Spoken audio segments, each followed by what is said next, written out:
sheekadu sheegtay shaydaan kuwa baaster wax shan cisho ka hor iga lumay buu xasuusiyaa marka salaada galo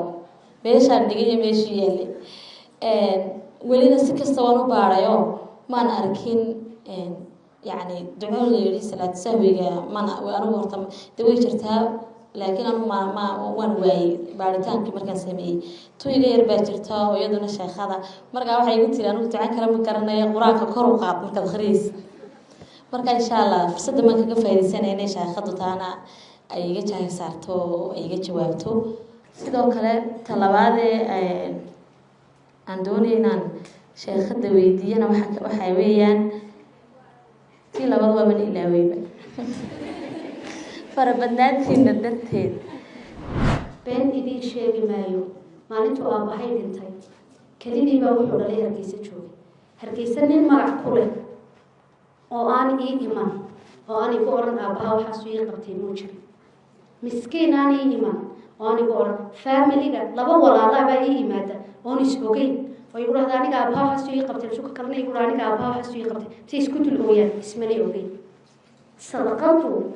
عجيب كإلهي أكتي سايكتا إلهي عرضك وبركاني رزقه وبركاني sheekada waa mahadcelinaya sida quruxda badan ee muxaadarada qiimaha badan inuu soo jeedisay waxaan u arkaa sheekad timi waqtigii loo baahnaa oo yaani dadkaasi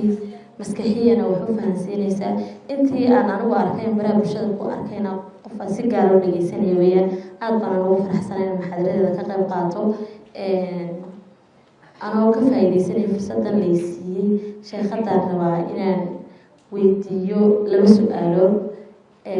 dad ila mid ah laga yaabo inay jiraan su'aalahaas oo ay ka mid tahay yani waxa la ducooyinka lagu duceysto salaada marka la sujuudsan yahay ilaahay waa aqbala waa waqtiyada ugu fiican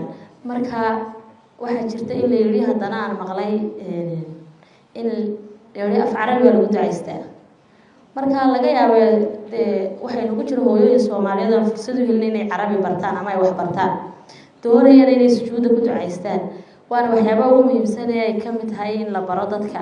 haddii yani ay taa fikir ka duwan jiro oo dadku ay ku duceysan karaan afkay garanayaan sheekadu ay noo sheegto aniga ahaan waxba la soo baray waan soo bartay quraanka oo kale waan dhimay waxbarashada fiican baan ka gaaray laakiin waxa jira waxyaabo aan garanaynin oo qalbigayga ku jiro aan rabo inaan Ilaahay weydiisto aan yani ku duceysto laakiin aanan af carabi ku garanaynin oo aan afka aan bartay hooyo ku garan afkayga hooyo ku garanayo سأشل واضح وهي وحنا هنود كسلات سوي قاله سأشخط شكل الشيطان هو باستر وح شن عشقه رجال ما يبغى يحسسي أمر كسلات قالوا بيش عندي ماشي يلي ولينا سكستوانو باريو ما نأركين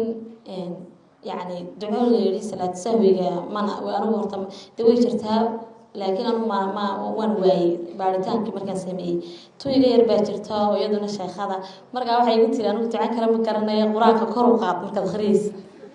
مرجع إن شاء الله فرصة ما كيف في السنة إن شيخ خطوتنا أي جت صارتو أي جت جوابتو قارب بدون السؤال سكني حكوا حيانينا أفهموا نقطة برشينيا markas tana waxaan ku soo gabagabeynaa sheekada waa mahad celinaa waxa leeyahay halka nooga sii wad anaga daalin sida ay dadku kuugu siman yihiin aad qof walba inaad u muxaadareyso waaniso wanaaga ku jahayso u doonayso ayaanu maxay kuugu mahad celinaa maya lama ogola hadii wax la baari doono yani culimadu ay wax kale hiigsanayaan su'aasha wax la weydiin doona culimada insha Allah ta'ala laakiin salaada dhexdeeda in af kale lagu duceysto lama ogola ka hooyadii aan waxba garanaynin maxay sameynaysaa taas waa tuuyiga daaweyn waxa la soo weydiinaa culimada waaweyn insha Allah laakiin salaada hadii af kale lagu hadlo way buraysaa insha Allah ta'ala inta aniga cilmigaygu yahay tan asalaad sahwiga shaydaanku wuxuu doonay inuu ku waswaasiyo marka shakiga ma qaadanaysid wax kasto shaki ku galinaya ma qaadanaysid waxyaabaha salaad sahwiga taxayana waxa kamid ah ducada inaad ilaahay tiraado ilaahu salaada igu sug shaydaanka iyo waswaasinayna ilaahu iga qabo salaad kasta markaad dhamaysato ku ducayso ilaahay baa kaa kaxayn doona waxa kale oo badsataa suurati birabbin naas qul a'uudhu birabbin naas malikin naas ilaahin naas min sharri alwaswas alkhannas alladhi yuwaswisu fi sudurin naas min aljinnati wan naas suurada satad ku celceliso waswaaskay kaa kaxaynaysa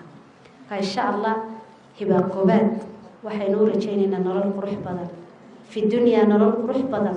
fi aakhirati nolol qurux badan waa gabadh aan oran karo waa strong lady tusaale u tahay hablaha Hargeysa waayo waxaan dhageysanayay maalin dhow barnaamij laga duubay waan jecelahay gabadha ku faanta waxay tahay nolosha halkay ka soo bilowday bay noo sheegtay ilaa maanta halkay marayso waa real life qofka markaad wax u soo gudbinayso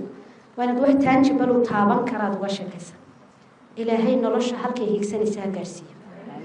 noloshay doonaysa inay ku noolaato ilaahay gaarsiiyo ilaahay oo ka raaliyo ilaahay ha oofsado nolol qurux badan oo wanaagsan ilaahay ha siiyo iyadiyo duriyadeedaba ilaahay alaal